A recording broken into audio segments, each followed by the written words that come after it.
E aí, pessoal, tudo bem? Estou aqui de volta para falar um pouco da Portuguesa, um clube super tradicional aqui de São Paulo, que está vivendo o pior momento da sua história, assim, disparado o pior momento da sua história, e correndo sério risco de ser rebaixado para a terceira divisão do Campeonato Paulista e tendo vários problemas ali econômicos, não está conseguindo pagar seus jogadores, não está conseguindo encontrar caminhos para se tornar sustentável, e muita gente tem medo que esse seja o final da Portuguesa, né? Então, um clube que tem uma dívida enorme, não consegue arranjar uma forma de desenrolar isso tudo, tá montando os times cada vez mais sucateados, cada vez piores, e o que resulta nessa campanha horrorosa na Série A2 do Campeonato Paulista. Uma campanha que até teve uma boa notícia, né, nessa rodada de Carnaval.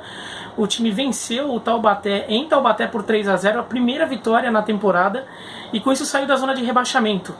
Ainda está uma situação muito delicada, ainda tem que ganhar outros jogos em casa, principalmente, mas saiu da zona de rebaixamento, teve um pequeno alívio nessa semana e com um bom resultado, uma vitória de 3-0.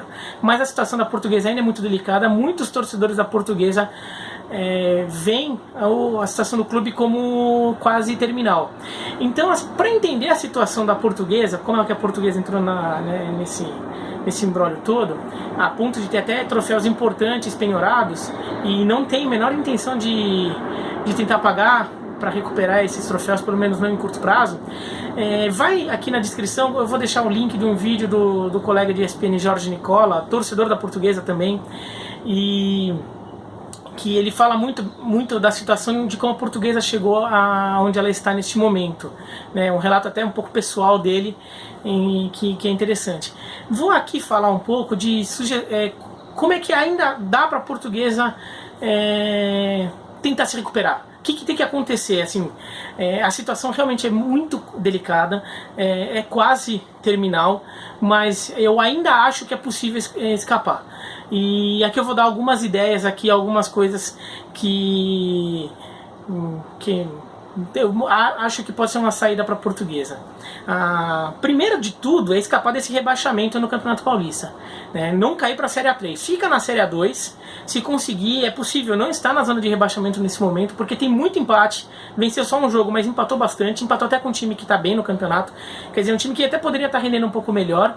Se conseguir mais algumas vitórias, consegue escapar do rebaixamento, até porque os times que estão lá embaixo também estão muito mal, né? São Bernardo e São Bernardo e Penapolense estão caindo e estão muito mal. E a Portuguesa já teria praticamente escapado se tivesse vencido a Penapolense no Canindé. E a Portuguesa perdeu da Penapolense. Se ela tivesse vencido, a Portuguesa já tinha uma vantagem sobre Penapolense e São Bernardo, que mesmo com uma campanha horrorosa de 2 vitórias que ela teria praticamente escapado. Então a primeira coisa é escapar desse rebaixamento para a Série A2, para a Série A3. A partir daí, tem que reconstruir. A Portuguesa está tendo um cenário em que foram convocadas eleições e ninguém se apresentou como candidato à presidência da Portuguesa.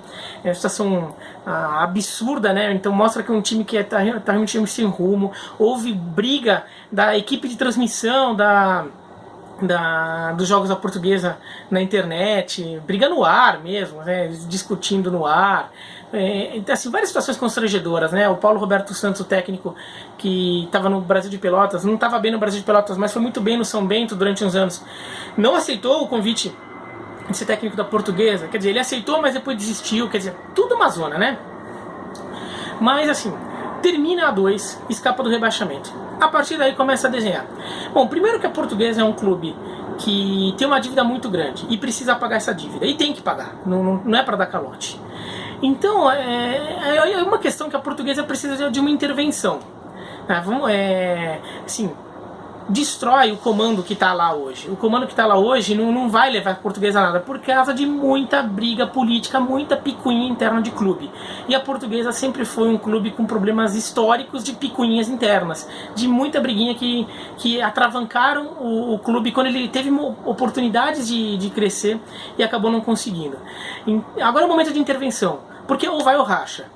Ou resolve, ou o clube vai falir, o clube vai fechar, daí não vai ter Portuguesa nenhuma para as pessoas ficarem brigando, tá? Então, agora é questão de desapegar.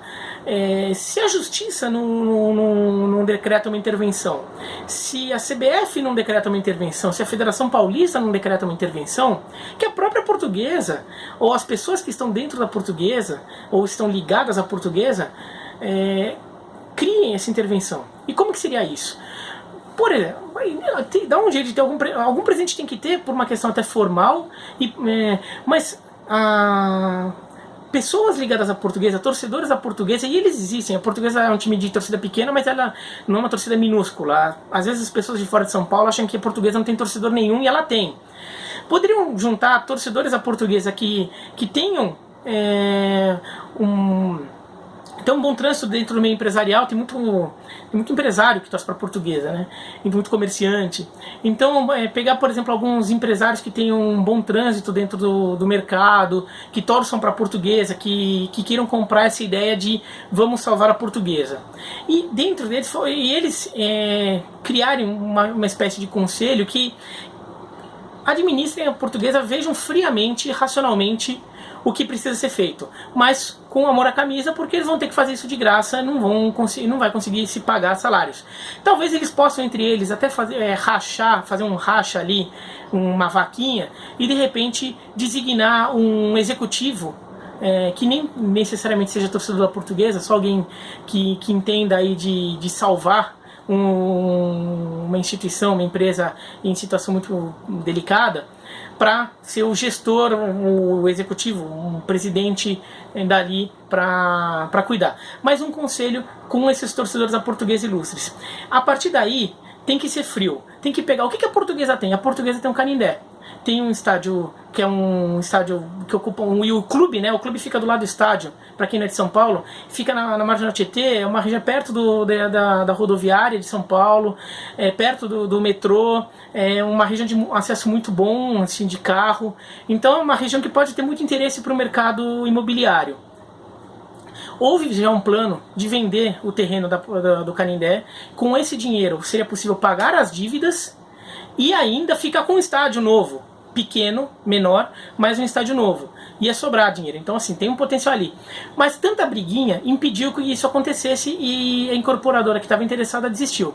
Agora, se tiver um grupo de gestores com bom trânsito no mercado, respeitado no mercado, encabeçando tudo isso, é possível que investidores voltem a se interessar em fazer negócios com a Portuguesa, que eles não se sentem amedrontados, não acham que vão passar a perna nele, que acham que tem alguma pegadinha. E esse grupo pode inclusive ajudar a desenrolar certas burocracias no poder público. Por exemplo, foi uma burocracia com a prefeitura que impediu que a feirinha da madrugada fosse realizada no antigo estacionamento do Canindé. Já estava tudo acertado, era um dinheiro bom que ia entrar para a Portuguesa no ano passado e no começo desse ano, e que acabou não desenrolando por problemas com a prefeitura. De repente, tendo pessoas mais profissionais e com bom trânsito ali para poder negociar isso, consegue destravar essa burocracia, consegue resolver as pendências que eventualmente estejam pelo caminho aí com a prefeitura, por exemplo. A partir daí, acerta a venda do Canindé. A partir daí você já, por exemplo, já equacionou dívida, você já consegue sair do sufoco. Você já consegue ter algumas coisas, como por exemplo, a bilheteria de jogos. A Portuguesa não tem bilheteria de jogos porque a justiça confisca a justiça trabalhista para poder ser destinado ao pagamento das dívidas aí com ex-jogadores, funcionários. E com bilheteria de jogos de volta, com receita, com cota de participação da Série A2, a Federação Paulista, ela pegou para ela a cota da Portuguesa na Série A2, porque a Portuguesa deve dinheiro à Federação. Então a Federação falou, não, eu vou pegar a sua cota e vou abater da dívida. Então, podendo destravar um pouco isso, a Portuguesa volta a ter fonte de renda, a Portuguesa volta a ter dinheiro entrando. Então isso é fundamental, vender o Canindé é fundamental, e constrói um estádio novo, pequeno, bonitinho, 10, 15 mil lugares, em alguma região que talvez não seja tão central, alguma região que de repente tem algum terreno barato, e se for possível perto de algum metrô, tudo, mas assim, paciência, ou é isso ou não tem mais Portuguesa. Acho que o torcedor da Portuguesa vai preferir isso do que ver seu time falir e o Canindé virar ruína. Então, esse é o primeiro passo. Dentro de campo, enquanto tudo isso está sendo feito, isso é um processo que demora uns anos. A Portuguesa vai ter que ter um trabalho ali dentro de campo complicado. Eu não descartaria para temporada 2020, a partir do final da temporada do Campeonato Paulista da Série A2, a Portuguesa escapando do rebaixamento, para jogar a Copa Paulista no segundo semestre e eventualmente o Paulista do ano que vem, eventualmente fazer algum acordo com alguma empresa, com algum empresário que tenham jogadores que precisem de uma vitrine e aceitem colocá-los na Portuguesa. A Portuguesa não teria despesa com eles, né? No máximo algumas despesas ali de alimentação, tudo, mas não teria despesa de salários, por exemplo, porque esse empresário poderia estar arcando com isso em nome da vitrine. O Nacional da Barra Funda, que é o próximo adversário da Portuguesa, fez isso, né? Fez um acordo com uma empresa que especializada em trabalhar com jogadores, e o Nacional tem montado times decentes. O Nacional quase subiu para a Série A1 do Campeonato Paulista no ano passado, ficou em 5º lugar, né? Então é possível fazer isso assim como uma solução temporária, uma coisa para 1 ano, 2 anos. Faz um contrato com um prazo de validade, mas com isso a Portuguesa pode ter algum time para entrar em campo, um time que provavelmente vai ser melhor que o time atual que a Portuguesa tem, e enquanto isso a Portuguesa vai trabalhando nas suas categorias de base, que ainda existem, e até fez boas campanhas nas 2 últimas Copas São Paulo. Então de repente a Portuguesa vai, nesse período, enquanto ela está se ajeitando como instituição, como empresa, ela vai trabalhando a categoria de base e deixando o profissional ali com esse empresário. A partir de um momento essa empresa sairia, né? E daí a Portuguesa teria que montar o seu próprio time, mas aí talvez ela já estivesse numa situação um pouquinho melhor financeira ali para fazer algumas contratações, poderia subir alguns jogadores da base que ficaram ali sendo preparados e daí contratar mais alguns e daí se recomeça, né? É um trabalho longo, é um trabalho aí que a Portuguesa vai demorar uns 3, 4 anos para conseguir alguma coisa, mas eu acho que é esse caminho que o clube tem para se salvar, né? E sem orgulho. Não pode ter orgulhinho besta de não, mas a Portuguesa, um clube tão histórico, um clube tão tradicional, vai ficar com um clube de empresário. Que fim triste.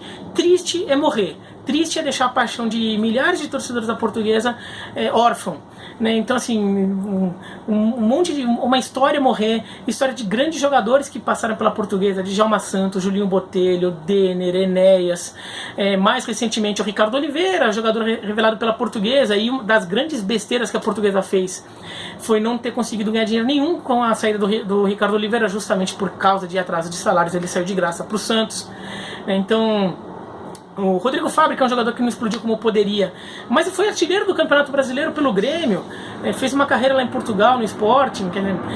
Resolvendo o problema no campo, a Portuguesa também tem que resolver o problema da sua torcida.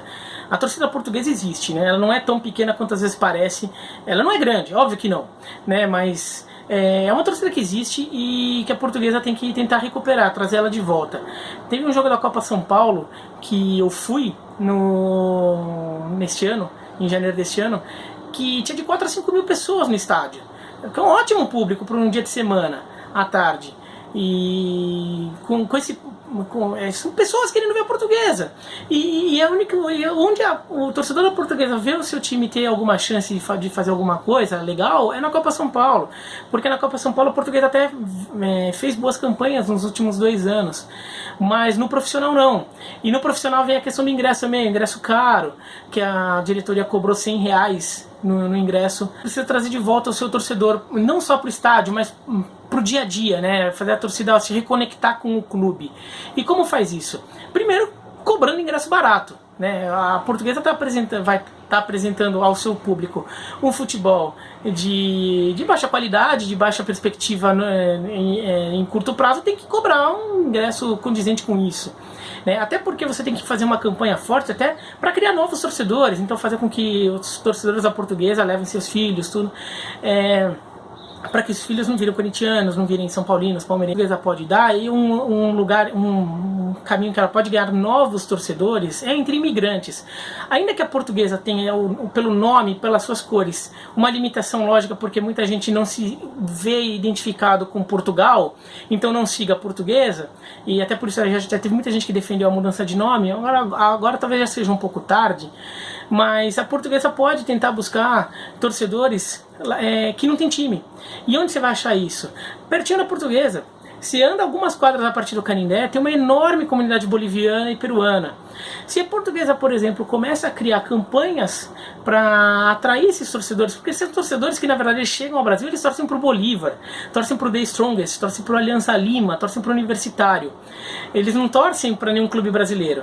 Eles estão torcendo para o Corinthians, eles estão torcendo para o Palmeiras, né? Acabam migrando, mas eles não têm um time ainda. A Portuguesa pode trazer esses times para dentro, faz eventos aí com a comunidade, faz acordos com a comunidade, faz eventos lá dentro que promovam a ida de torcedores bolivianos e peruanos aos jogos da Portuguesa. E de repente a Portuguesa se vende, começa a mudar um pouco a sua imagem de além de ser só o clube dos portugueses, o clube dos imigrantes. Né? Então, de repente, um boliviano, um peruano pode se identificar ali com uma outra situação, um clube que olha para eles, apesar de ser um clube de portugueses, olha para o peruano, olha para o boliviano, coisa que os grandes clubes de São Paulo ainda não fazem, por mais que se estimem já em 100 mil a quantidade de bolivianos, por exemplo, que moram na cidade de São Paulo. E a partir daí, quando a torcida vê que tem um projeto sério, mesmo que por um tempo use time de empresário, mas vê que tem um trabalho sério, a gente se esforçando, ela vai voltar. Não vai lotar o estádio, tudo, vai levar 5 mil pessoas por jogo, mas tá levando 400, 300, levar 1.000 pessoas já 5 mil pessoas, 4 mil pessoas, seria um público espetacular, assim, dentro do universo atual. E daí quando começar a chegar jogo decisivo, é capaz de começar a levar 10, 15 mil pessoas. De repente, se a Portuguesa consegue voltar para a Série A1, e já com esse Canindé já sendo demolido aí para qualquer coisa que se fala, a Portuguesa pode fazer jogos em estádios menores, mas de repente jogos contra os grandes, fazendo Pacaembu, daí ela consegue uma bilheteria melhor, até com a torcida do outro time também pagando esse ingresso, né, para ver o jogo, então a Portuguesa consegue ali um pouquinho mais. Eu acho que existe uma saída, é muito difícil porque a dívida é muito grande, mas como ainda tem o Canindé ali, acho que a Portuguesa tem que, assim, vender o Canindé e a partir daí criar um plano. Tem que aproveitar o fato de ser um clube paulista, isso faz diferença, porque assim, a gente está num país em que há bairrismo, há uma preferência evidente do mercado e da mídia por times de São Paulo, assim, uma preferência, uma maior atenção. Então a Portuguesa, sendo um time de São Paulo, às vezes ela acaba aparecendo mais na mídia do que ela apareceria se ela fosse um time de outro estado. Então, pela condição financeira e pela condição técnica dela. Então, de repente, a Portuguesa volta para a Série A1 do Campeonato Paulista, ela começa a conseguir atrair jogadores melhores, assim, convencer jogadores melhores a ir jogar nela, porque um bom desempenho na Portuguesa acaba repercutindo um pouco mais e de repente o jogador consegue um contrato com o Corinthians, com São Paulo, com o Palmeiras ou mesmo com o Flamengo, com o Cruzeiro, consegue chamar atenção mais do que ele chamaria se jogasse um estadual que tem menos destaque na mídia. Então isso ainda é uma condição favorável da Portuguesa que ela tem que tentar usar. Mas é isso, então, falando um pouco da situação desse clube que eu gosto tanto, que realmente é uma situação que tem me deixado pessoalmente muito triste ver tudo que está acontecendo com a Portuguesa. E até triste até ver como as pessoas estão reagindo hoje à Portuguesa, com certa indiferença e às vezes até com rancor, porque acusam a Portuguesa de ter vendido uma vaga na Série A, né, naquela questão do rebaixamento dela. E pensando o seguinte, temos duas possibilidades: uma extrema incompetência dos dirigentes, que é perfeitamente cabível dentro do que tinha lá, e uma desonestidade mesmo, que eles teriam eventualmente vendido a vaga. Se eles venderam a vaga, é porque alguém comprou. E então esse alguém que comprou também poderia atrair um pouco desse ódio tanto que as pessoas estão tendo com a Portuguesa nos últimos tempos. Até porque os dirigentes que provocaram aquilo na Portuguesa já deixaram o clube, né? E qualquer clube do Brasil, qualquer um, é muito maior do que seus piores dirigentes, né? O Vasco é muito maior que o Eurico Miranda, o Corinthians é muito maior que o Dualib, o São Paulo é muito maior que o Leco, o Palmeiras é muito maior que o Mustafa com o Turci, o Inter é maior que o Pífero, o Flamengo é maior que o Edmundo Santos Silva. Então a Portuguesa é maior que o Lidio Luico e o Manuel da Lupa. Então acho que a Portuguesa merece uma chance aí, porque como instituição muito maior, esses caras não estão mais lá, né? Os dirigentes atuais da Portuguesa são outros, aí acho que eles têm vários problemas aí que a gente pode discutir sobre questão de saber o que estarem fazendo ali, mas não são aqueles caras, né? Aqueles caras, graças a Deus, já sumiram. E estamos aí torcendo aí para uma grande, importante, uma camisa tradicional do futebol brasileiro, que já fez tanta coisa, não desapareça assim. Como eu não quero que desapareça nenhum clube com tradição, porque um clube que faz com que alguém sofra por ele é um clube que merece viver ou merece continuar. Isso eu tô falando para qualquer clube de qualquer estado. E vocês sabem aqui que eu gosto de falar também de clubes de outros estados, assim, Paraná, Goiás, Nordeste, Bahia, Pernambuco. Assim, não tô só olhando para São Paulo e Rio. Tá? Então acho que a Portuguesa merece uma segunda chance. Bom, é isso então. Se vocês gostaram do vídeo, curtam, se inscrevam no canal, cliquem nas notificações. Se você é torcedor da Portuguesa, principalmente comente, fale o que vocês acharam, né, disso, se vocês acharam que as minhas sugestões fazem algum sentido, se vocês acharam que querem encaminhar para algum dirigente, até encaminha. Mas assim, é isso então, que a comunidade em torno da Portuguesa, a comunidade do clube, né, da Portuguesa, se mobilize para procurar as pessoas certas para fazer essa intervenção e comandar a Portuguesa para um renascimento. Ela não vai voltar a ser grande como foi nos anos 50, mas ela não precisa ser o que ela tem sido nos últimos tempos. Bom, é isso então, até mais. Volto aí esses dias ainda falando, sei lá, de futebol ou de esportes americanos. Major League Baseball começa nesta quarta-feira, 3 da tarde, tem a primeira transmissão da Major League Baseball na ESPN. Eu estou nos comentários, um jogo entre Boston Red Sox e Pittsburgh Pirates. Então quarta-feira de cinzas, 3 da tarde. Não vai ficar vendo a apuração de votos do Rio de Janeiro não, hein? Na quinta-feira à tarde tem outro jogo, Minnesota Twins e Boston Red Sox. Eu também estarei nos comentários, tá? Então Major League Baseball voltando aí aos canais ESPN, então vocês podem me ver por ali. Quinta-feira também estou no podcast da Trivela para falar das atualidades do futebol. Rodada de Champions League, por exemplo, primeira rodada da fase de grupos da Libertadores. Então fiquem de olho aí quinta-feira à noite, mas depois eu vou jogar os links na minha playlist aqui do meu canal. Tem na playlist, tem vídeo lá com a gravação do podcast, então vocês podem ver o podcast pelo YouTube também. Então podem conferir por lá. E ontem, né, nessa segunda, nesta segunda, eu tô gravando aqui na terça, mas assim, nesta segunda teve o Debate a Sopra. Foi gravado na sexta, mas a gente botou no ar ontem, no Desimpedidos, com uma análise da fase de grupos da Libertadores, aí com foco principal no grupo dos times brasileiros. São 7 dos 8, mas assim, com foco maior nos clubes brasileiros. Também confere lá, vou deixar o link aqui embaixo também para vocês conferirem, tá bom? Então um abraço, até mais.